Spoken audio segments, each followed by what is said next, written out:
From the news department of the Liberia Broadcasting System in Painesville, this is Newsline, a full hour of the most captivating news events taking place in Liberia and elsewhere.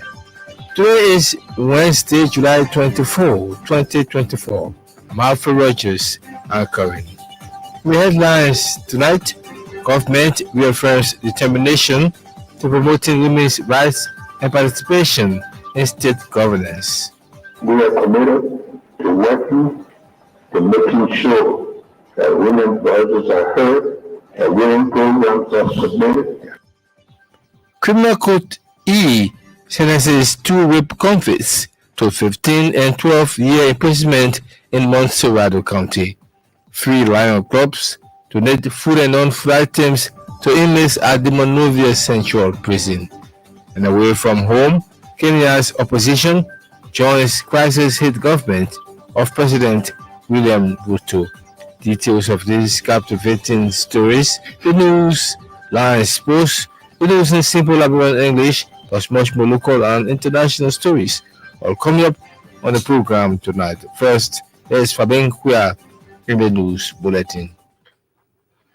President Joseph Boyka has described gender equality and inclusion as strong pillars to building a better society. The Liberian leader said a society that is firmly built on inclusion and prioritizing gender issues is vital to selfless state governance.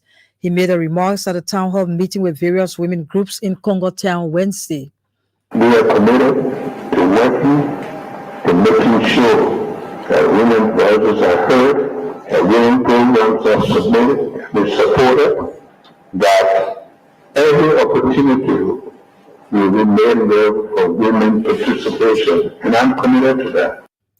President Boyka also reaffirmed government's commitment to promoting women's participation, rights, and addressing issues that affect their growth. The Liberian chief executive has told the efforts of women for being champions of change in building a vibrant society that respects the rights and views of all. Criminal Court E has sentenced Luke Pope and Dinon Doe to 15 and 12-year imprisonment for gang rape. On July 8, the court announced guilty verdict against the defendants for gang raping an 18-year-old girl in violation of the new Penal Code of Liberia. In her ruling Tuesday, Judge Serena Galawolo said this would serve as deterrence for the who-be lawbreakers and those who forsake the law and praised the wicked. According to the indictment, the rape convicts committed an act in the Daybreak Moth Open community in Bardnersville. 3 Lion Clubs have donated food and non-food items to inmates at the Monrovia Central Prison. The clubs include Greater Monrovia Lion Club, Monrovia Cedar Athlete, and Providence Lions Clubs. Items donated are rice, soap, oil, and toiletries, among others. The vice president of the Greater Monrovia Lions Club, Councillor Benedict Sanon, described the donation as the club's goodwill gesture to the inmates for the independence season.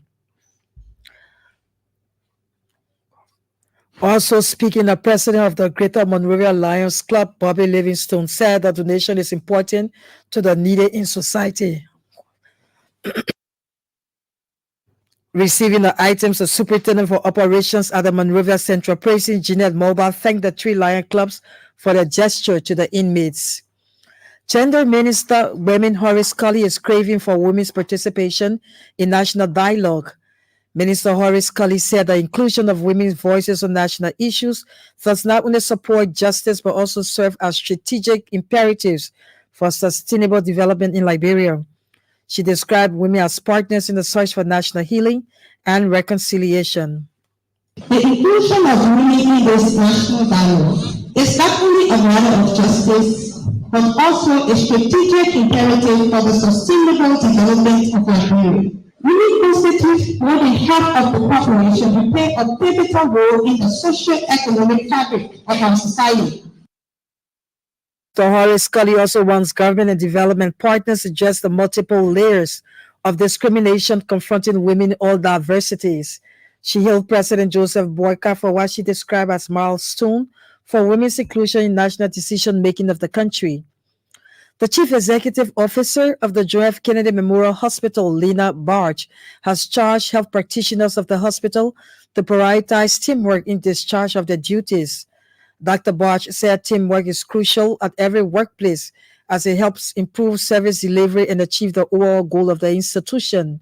The John F. Kennedy Chief Executive Officer made a statement Wednesday in Monrovia at activities marking the 7th anniversary of Liberia Eye Center. If you didn't pick up anything from this presentation, please hear it that quickly. It doesn't have to be in the hospital setting, but anywhere you find yourself, teamwork. Let us gather the spirit of teamwork. Dr. Barch also called on healthcare providers to maximize every opportunity to improve their career for the advancement of the country's health sector. She praised doctors and nurses of the J.F. Kennedy Memorial Hospital, especially those assigned at the Eye Center, for their contributions over the years in addressing the health needs of citizens. Labor Minister Councillor Cooper Kra is urging Liberians to exhibit patriotism by encouraging and protecting foreign partners' investments in Liberia. Minister Kra said while government is leading the effort to attract direct foreign investments into the country, it is equally incumbent upon citizens to embrace development-driven initiatives. The Labor Minister sounded the plea recently when he delivered a keynote address at the official dedication of a modern health center constructed by the Ahmadiyya Muslim Mission in Kolkata, Margibi County. They, as an organization, are opening up to us. They're showing us hands of friendship. We have to appreciate them. We have to be able to support them. We have to be able to protect institutions that they are establishing around the country.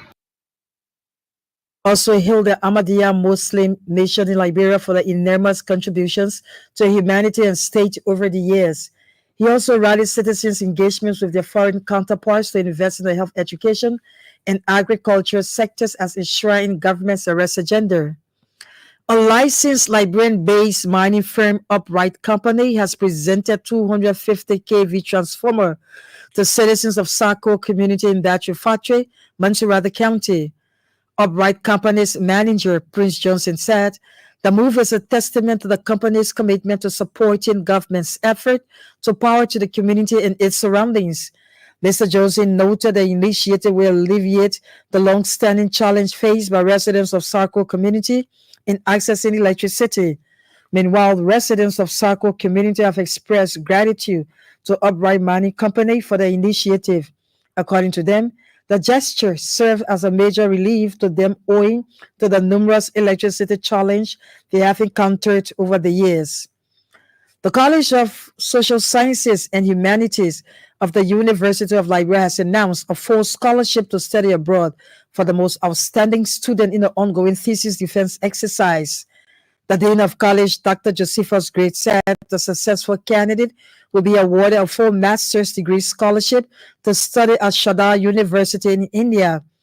Dr. Great said the thesis defense exercise is a mandatory standard for graduation as enshrined in the college curriculum. He, however, noted citizens risk disqualification in the upcoming graduation ceremonies if they fail to defend their theses.